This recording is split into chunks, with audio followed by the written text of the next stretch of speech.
ma jatend ODM osebedo ka luorego en mar twak gi joge mag jo ODM kaeto bang'e ng'ato penjore ni ang'o madhi wuoke bang' twak ma kamano, lendo mane modhi golo ka nyaka sani en otiyo gi Ruto koso koti gi Ruto. Mano gima jopiny rito neno. Tim mar Gachagua bende oselande niya warite mondo mi olandnwa omiwa direction mare bende odhi kanye kobiro irwa kata kodong' kod jatend piny William Ruto. Wachak gi nyiso osiepna ma okil wadwa Midega ni jathum moro nower ni kipinga molo to wabiro dhi Ali Kibera, to kitamo jo Kibera to wabiro dhi we Ali Kondele. Now thumno ng'ato nyalo ng'iye ni en thum, but basically gima wacho ni Amolo en wuod piny, winjo gima piny wacho. So kanyo wa e campaign mar AUC to yudo ka odugo Kenya. Oken Raila oken ng'ama nyoduga duga ka Egypt ka Ethiopia to kalo dhi bondo aeto ling kanyo. En jasiasa maduong' mosechung president several times, manigi supporters in terms of millions, and therefore kodugo back Kenya nyaka oyude tich mobiro tiyo ne jo Kenya. Pod en gi the energy monyalo tiyo ne jo Kenya.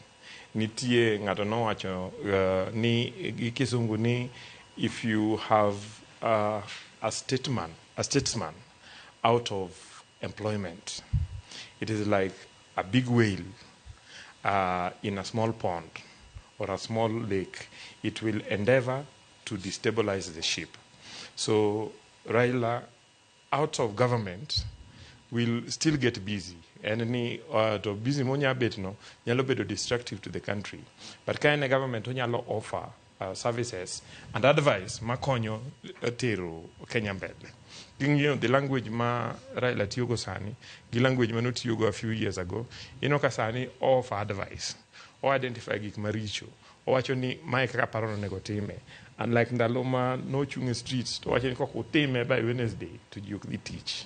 Okay? So to the government of Kenya, especially President William Ruto, it is useful to have Raila on the table, mu discuss issues uwinjo pache to be uwinjo pachu, rather than bedo gi Raila e street. To bende kama gintiere ka en mar Raila mantiere street kata ka ntiere kama chal nade. Japiny ma ipenjo ka ni question ma japiny ni ten kanye. Raila kene ma jogi focus. Koso japiny ni kanye. Emomiyo ineno ka ingeni japiny luoga jotelo. Okay? And in this country, out of the elections manyo wuoke, the difference mar Raila gi Ruto nyo en mana 200,000 votes, which means ni both of them negi support mar almost half and half of the country. Okay, kwatiyo gi statistics na 2002. Now, it therefore means, and then is a politician man negi structures all over the country. ODM negi structures in all the constituencies, all the wards, and probably all the sub-locations. And therefore, it means ni kaja also, especially because I consult gitinya wacho ni from areas ma ODM negi support patch jogo iwinjo. Now, one thing Manyaki noticed kum Raila, as I studied Raila over the period of time, and it is very difficult to make a move, moko move around to consult jogego. And out of it, then we create an agenda for gimodity sirkal during that period. Naneno during the cooperation, kwadonji cooperation gi KANU, aito wuke cooperation wadi a partnership, and then finally wadi a maja gi KANU. Kane JUKANU ne keto pressure ni Raila mondo donji pio to rally ma Kisumu no wani podo kwa donji nikech nitie gik mwadwa ni mondo wawinjre. And gigo no put forward. Some of them were land reforms, constitutional review, and things like that. And out of that, KANU, those remained part of his agenda. So my view, is gima Raila temoti mozani, any otemo mondo consult gijoge, mondo kapo ni ochopo kama giwinjore no donje sirkal, to bedo ni engi at least 5 agenda items. Mado dwar ni mondo timre nade, mondo pasu. Kineno agreement gi Kibaki, it was the same thing. Ni negi winjore, and finally gima negi winjore no bedo codified into gimeni lungo ni NARA, National Accord and Reconciliation Agreement, mano bedo a law. Then kanyo giloso gi Uhuru Kenyatta, benyo walk into what became to be BBI, although it did not succeed.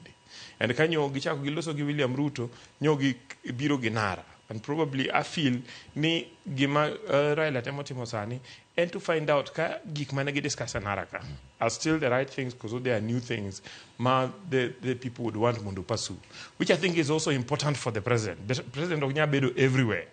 And can niti another leader could also consult and then give it piny. Well and good, that would be important. Yeah, so on the issue maranito gigi be inyalo create ne Raila office. Whether any prime minister or prime cabinet secretary, and so on and so forth. King your experience once a bit of Kenyaka.